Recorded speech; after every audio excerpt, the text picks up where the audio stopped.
সন্ধে হলে কিছু না কিছু ভালো মন্দ চায়ের সাথে খেতে ইচ্ছা করে। সেদিন সন্ধ্যায় বানিয়েছিলাম নিহারা মাছের বাটার ফ্রাই।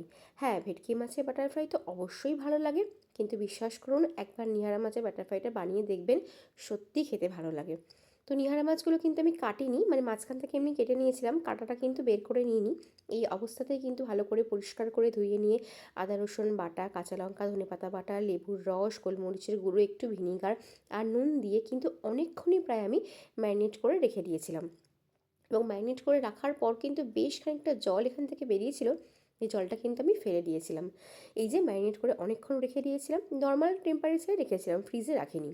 তারপর একটা বাটিতে একটু ময়দা, একটু কর্নফ্লাওয়ার, ডিম আর ওই যে পেস্টটা ছিল আদা রসুন কাঁচা লঙ্কা ধনেপাতা, ওই পেস্টটা দিয়ে কিন্তু এইরকম ঘনত্ব টাইপের কিন্তু একটা ব্যাটার আমি করে নিয়েছিলাম।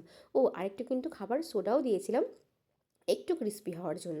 এই যে একদম পুরো রেডি তেলে ছাড়ার জন্য। এবার একটা করে মাছ নিয়ে আমি বাটারে কোটিং করে কিন্তু গরম একদম ছাঁকা তেলে ভেজে নিয়েছিলাম। খেতে কিন্তু দারুণ হয়েছিল। দেখতে যেমনই হোক না কেন, খেতে কিন্তু এটা দারুণ হয়েছিল। আপনারাও কিন্তু একবার ট্রাই করে দেখতে পারেন। তো কেমন লাগলো ভিডিওটা অবশ্যই জানাবেন। ধন্যবাদ।